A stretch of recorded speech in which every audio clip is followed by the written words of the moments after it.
Jadi ini adalah keris dari Palembang yang dipersembahkan untuk Governor Jenderal VOC ketika itu Belanda, ketika itu yang di Indonesia pada abad ke-17.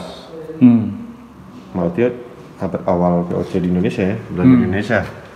Sementara yang tengah ini untuk keris Mangkualam dari Gubernur Jenderal Baut. Dia dapat dari Raja Pamekasan pada tahun 1834. Ya, 1834. Sementara ini keris Raja William pertama. Dia dapat juga dari Sultan Madura Cakradiningrat tahun 1835. 1835 setelah Napoleon tumbang ya. William berkuasa, dia dapat keris ini. Berarti Madura dan itu dari Palembang. Yang ini permata katanya nih, diamond. Ini juga Itu digagang ya.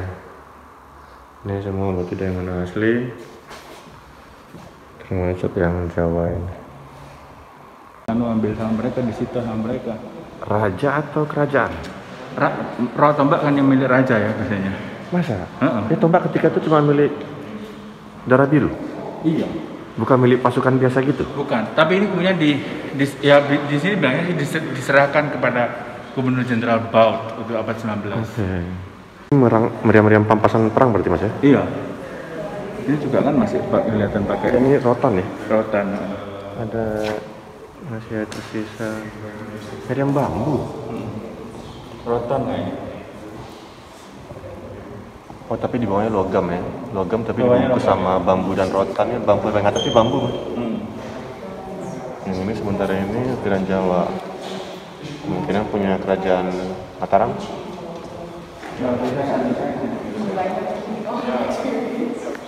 Dari yang kecil sampai yang besar. Nah Indonesia ketika itu kok bisa produksi meriam kayak gini mas? Udah dari bisa Cina juga atau zaman Majapahit udah bisa kok. Oh Majapahit juga udah berkuasa kita benar-benar.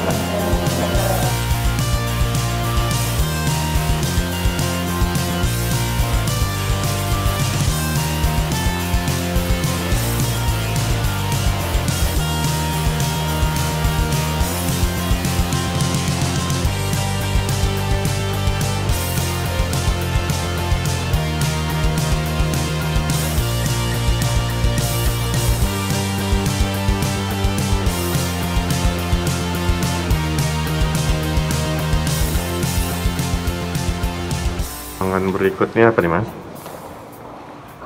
Ini juga abad 19. Nah yang penting lukisan besar ini. Oke, lukisan besar di dinding ini mas? Ini adalah perang Napoleon ya. Oke, Napoleon kalah. Waterloo. Ini 1815? Iya. Nah, tahu nggak kenapa langitnya digambarin hitam? Nggak tahu kenapa tuh. Karena Indonesia. Oh ya, gimana ceritanya? 1815 Gunung Tambora meletus. Oh. 1815 di Eropa seluruh dunia dikenal sebagai Year Without Summer. Oke. Whole year hujan mendung gelap. Karena Tambora meletus di Indonesia. Ini selalu ada dalam lukisan, selalu digambar ini. Tambora itu di Lombok ya? Tambora itu Lombok yang udah hilang setengah gunungnya itu. Ada kerajaan Tambora dulu punah sama sekali gara-gara letusan itu. Tahun berapa lukisan? 1815. Lukisan-lukisan letusannya? 1815. Waterloo berlangsung.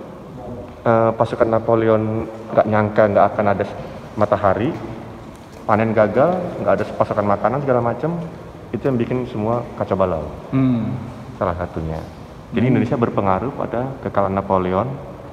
Tahun 1815 di Waterloo itu. Lewat letusan gunung. Maka kita bisa ngancam orang Barat bahwa hati-hati lo, itu baru satu loh, kita punya banyak gunung loh. Sekarang aja mereka udah takut. Iya, Semeru, Mahameru meletus. Nah ini yang menarik juga buat kita. Tadi kita lihat ini film kedua ya. Ini film pertama.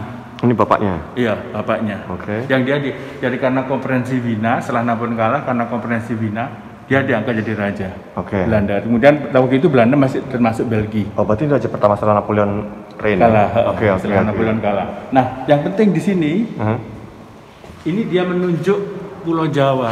Di peta ini? Iya, itu dia menunjuk Pulau Jawa. Iya, Bang. karena di bawah dia Pulau Jawa kembali menjadi kekuasaan Belanda. Ada Banten, ditulis Banten dan Batavia di sini. Iya, dia menunjuk Jawa. Oh, dia pengen ke sana lagi. Iya, ya bukan. Maksudnya adalah bahwa kerajaan Belanda waktu itu juga mencakup Hindia Belanda. Nusantara. Iya, gitu. Ini siapa, Mas? Ini Raja Willem kedua. Raja Belanda ketiga. Raja Belanda ketiga periode itu 1804 sampai 1862. Enggak, itu bukan periode hidup dia. Itu Kruseman itu saya lupa tahun berapa. Pokoknya itu Abad 19 ya. Abad 19. Yang pelukis ini yang penting pelukisnya Jan Adam Kruseman.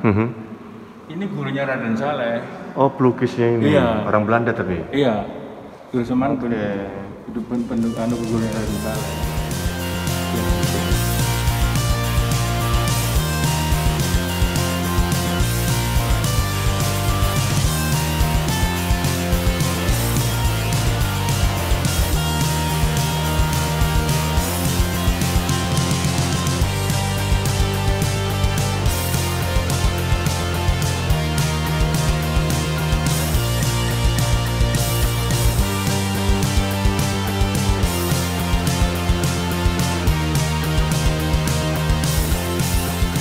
Ini Napoleon, oke.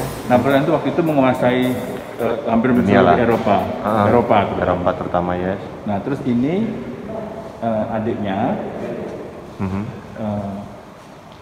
Lodewijk Napoleon, bahasa Belandanya Louis Napoleon, bahasa Prancis. Dia kemudian diangkat jadi Raja Belanda.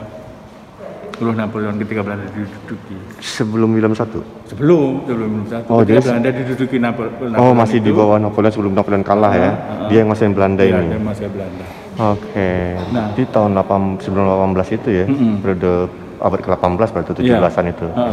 Nah, dia menguasai itu, terus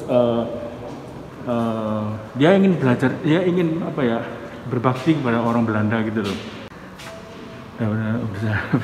Tapi dia bilang dia belajar bahasa Belanda segala macam ya. Tapi berarti ini barang yang asli dari zaman itu ya? Iya. Bendera panci-panci asli ya? Dari zaman Louis Napoleon abad ke-18 berarti Iya, ya? iya. Oke. Nah, dia bilang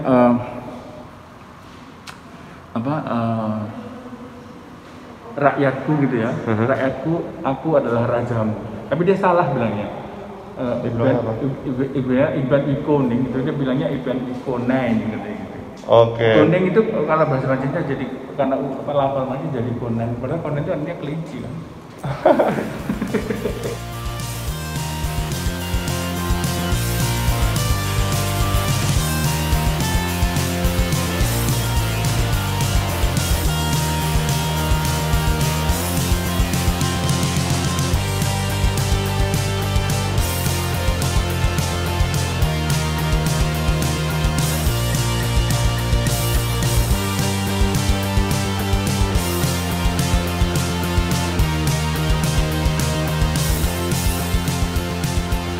Ini adalah perpustakaan Rijksmuseum.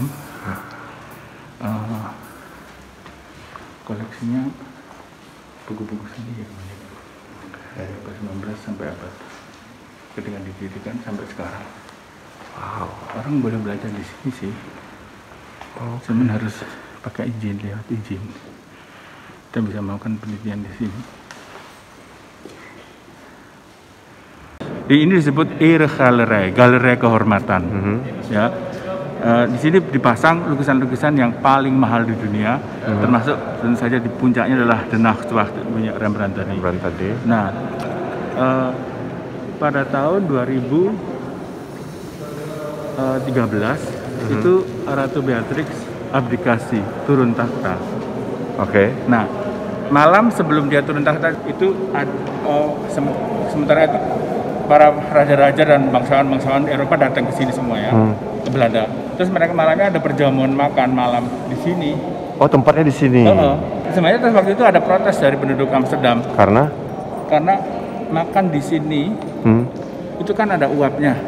Itu bisa merusak lukisan-lukisan. Oke. Gitu.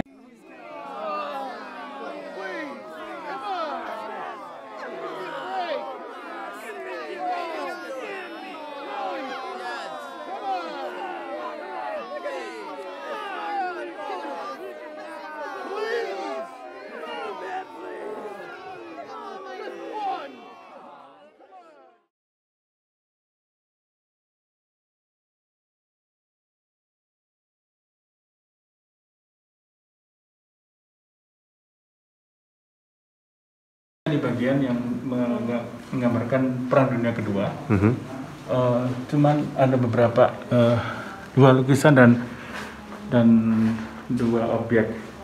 Yang ini adalah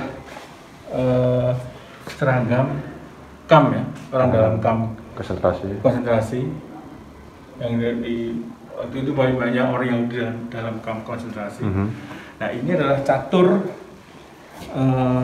orang Nazi. Oke, yang mengagungkan militerisme ya. Iya. Jadi